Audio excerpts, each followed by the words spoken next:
hello everybody. So as Luke said, Stuart and myself are going to give you a quick talk about Docker and Kubernetes. So we're going to give you a rundown about the history of how things used to be before containers were a thing, through VMware to containers, why they are useful and how can they be used. We'll then go on to Docker, a little bit about Docker, and then onto Kubernetes. And then at the end, we'll give you a demo of both of them. So as you can see, more evident today than ever before, there are extremely large companies which depend on applications and services. And without these applications or services, there's obviously no business for those companies. So the majority of web-based software runs on servers these days. And in the beginning, they used to run each application on its own server. So if you can imagine here on the left, you have 3 servers and you have 3 applications. Each application would run on its own server. You can probably think already that this is a waste of resources and money, essentially. But because nobody really knew how much resources the applications would require, so often companies would overcompensate for this and buy extremely powerful servers to run the applications, only to find out that only a small percentage of the resources were being used by the applications. And it's quite a waste of money as well as capability of the servers. So then along came VMware, which allowed us to not only run one application on a server, but to run multiple applications on a single server. So this is already an improvement from the previous little diagram that you see. But basically the way VMware ran was each application would have to run in its own virtual machine, where each virtual machine is essentially a slice of the server's resources. But on top of this, each virtual machine required its own operating system, which further used the resources of the server. So it is an improvement from the previous one where each application had to run on its own server, but there are some drawbacks. And also additional drawbacks of having operating systems is that, or having multiple operating systems, is that each operating system has its own costs, such as licenses, for example, or admin costs of updates and security and patching. So yeah, it is an improvement, but it still has some problems.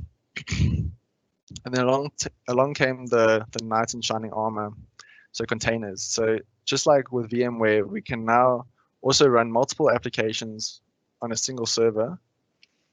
But the difference is between VMware and containers is that now the server contains a single operating system that each container will share. And then each application runs inside of a container. So this is more efficient than the virtual machines, because you don't have a single multiple virtual machines having technically a slice of the server. Now everything shares all of the resources, and the operating system can distribute the resources as need be as containers are created or destroyed. So it is a bit more efficient than virtual machines. But you might be thinking like where are these containers actually useful? And the answer is microservices. So back in the day, applications were monolithic, in the sense that if you wanted to make, so in the sense that each aspect of the program was essentially coupled together with everything else. So if you wanted to make a change on, for example, the back end, you would make your change, but then you'd have to recompile the whole application, take down the whole application, and redeploy the whole application, in a sense. Microservices changed this idea by essentially putting each little service into its own little compartment that runs independently of everything else. So this helps a lot in the sense that, so for example, if you want to make a change to the backend, you can make changes to that specific microservice. You can commit your changes, and you can redeploy the backend without affecting all of the other microservices that are currently running. And these microservices are essentially perfect for running inside of containers. So now onto Docker. So Docker, the technology, is sponsored by a company called Docker Incorporated. It's a startup company in San Francisco. It was originally called a company called .cloud, which provided a developer platform on top of AWS using their own containers. But that company didn't work out, and they realized that they had been using their own homemade containers to provide those developer services on top of AWS. And they realized that that whole container that they had created, that technology would be perfect to give to the world. So now onto Docker, the technology itself. Basically, it all boils down to the fact that Docker makes running apps inside of containers extremely easy. So like I said previously, the way Docker works is that you have multiple services, and each service gets coded separately, and each one gets put into its own container, and that they can be fixed or changed independently and redeployed without affecting any of the other containers. So now it'll all become clearer at the end in the demo. But for now, the basic workflow of how do you take your code into a Docker container is that you have your code, you then build it into an image. So this image is essentially a template telling Docker, okay, how do I create this container? You then push that image onto a registry, and then you start it up. It's as simple as that. And Docker really does make starting and stopping containers very easy just by one command, and it's very quick as well. So now onto Kubernetes. So the name is Greek for helmsman or captain, so a person who steers a ship, who guides things along, hence the little logo.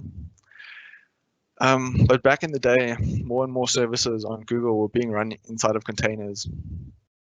Each Google search was essentially run inside of its own container. And if you think about how many of those are happening every single day, you can't imagine some poor soul just standing there creating containers all day long. So Google built a technology called Borg, which is essentially tasked with the process of creating containers. It didn't work out, but Google didn't stop there. They took their findings from that and learned from it and created technology called Omega, which was tasked with the same thing. It didn't work out either, unfortunately. And then Google learned from that as well and then created Kubernetes, which is tasked with the job of automating the creation of containers and also balancing and many other things of containers all on the fly. So if you've been watching the presentation, you'll know a bit about Docker and that it's used for starting and stopping containers. That's all very low-level stuff to Kubernetes. Kubernetes doesn't really care about the low-level stuff. It more cares about things of like how many containers are running, which nodes to run the containers on, balancing the load between the different containers, and also updating nodes without downtime. So if you want to change between different versions. So basically, Kubernetes is issuing commands to Docker, telling it when to start and stop containers and how to run them, essentially. So for example, if you had a Kubernetes cluster consisting of 5 nodes or pods, each one of these nodes would be running some Kubernetes software as well as some Docker software. But then above all of this is like the brains of Kubernetes, which is doing all of those fancy things that Kubernetes does. So if you, for example, had an application which consisted of a front end and a back end, and then say in your config files, you decide that I want to have the back end run on 1 node and the front end run on 2 nodes. But now imagine your front end is getting overloaded and those 2 nodes can no longer handle the amount of traffic that's coming to them. Kubernetes will detect this and it'll automatically spin up 2 more nodes for front end just to distribute the load more evenly between nodes to help out, and also vice versa. If it sees that these 4 nodes now are being underutilized, it'll reduce them back to 2.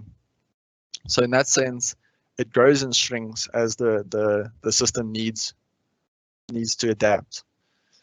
Another cool thing that Kubernetes can do is that if it detects one of the nodes, for example, the front end goes down for some or other reason, it'll detect this and it'll automatically spin up another front end node.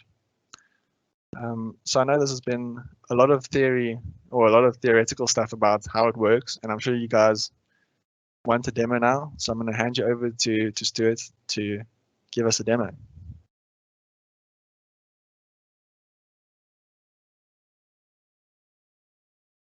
Cool, thanks Duncan. Stuart, do you want to share your stuff? Cool.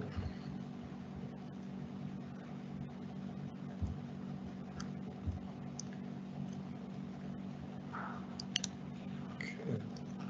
Perfect. Well, thanks, Duncan.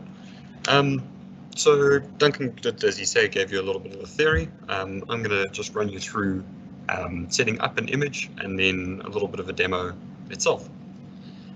So currently on the screen, there's an example Dockerfile. So just to quickly run through it, the from command at the top of the file describes the base image the containers will be built from and what the file structure will need to be.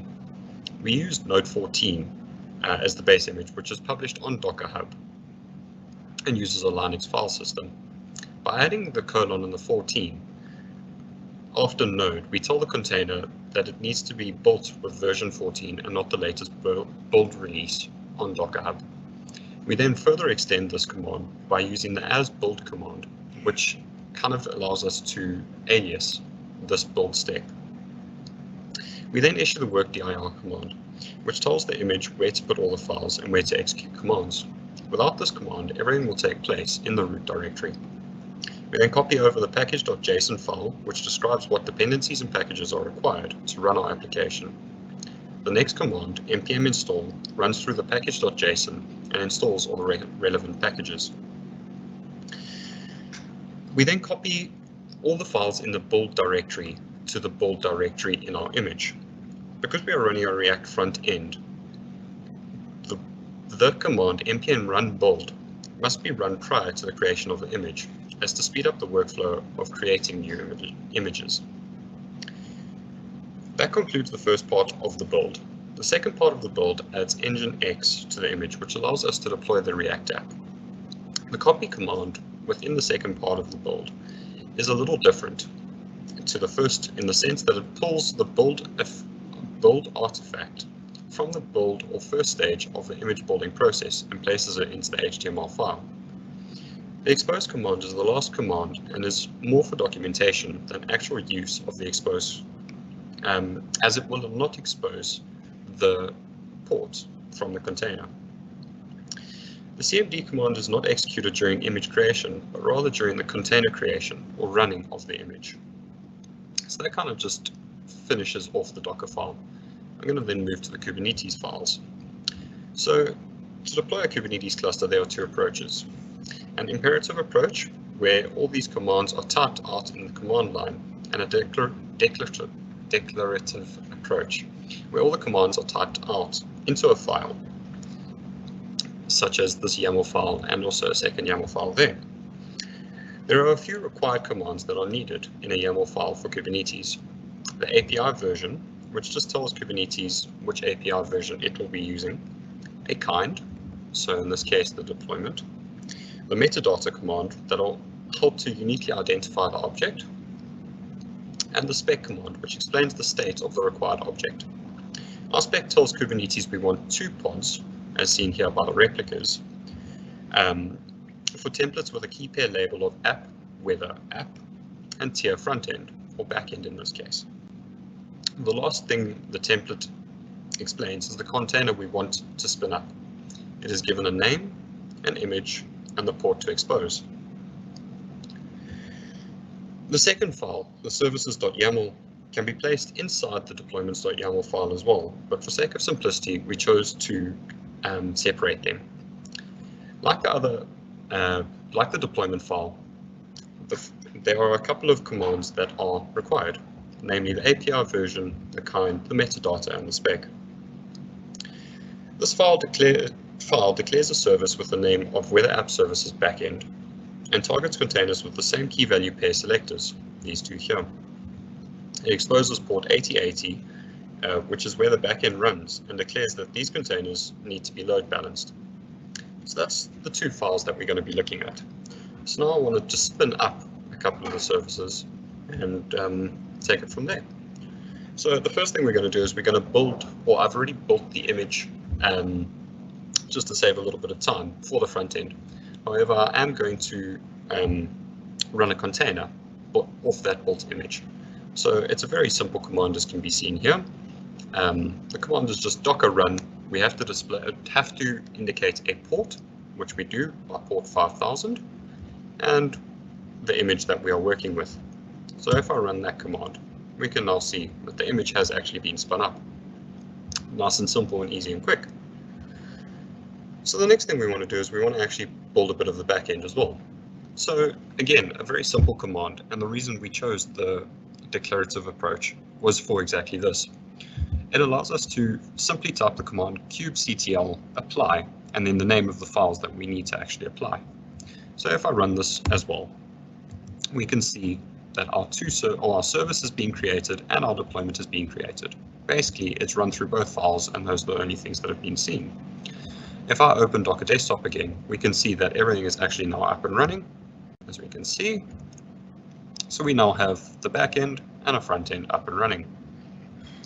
Just to demonstrate how quickly or how well Kubernetes manages and notices that pods go down, Docker Desktop gives the option of removing a container. So if I remove that container, we'll see very quickly that a new one starts up. Yeah. So now, just to have a little bit to go into it a little further. To have a look at the backend, we're going to make a request to the weather endpoint. As you can see, there is data that gets returned. However, I have built in a kill switch. So when I hit the kill switch, we can see that this that the backend has now been shut down. As we can see here, it has got an exit code. Now if we open it up, we can see that it logged to turning off. However, we can still hit the weather endpoint and still get data back. With regards to the front end, we can hit the front end no problem, and we can see that it is communicating with the back end and displaying the data that is necessary. Cool, so that concludes our demonstration. Thank you.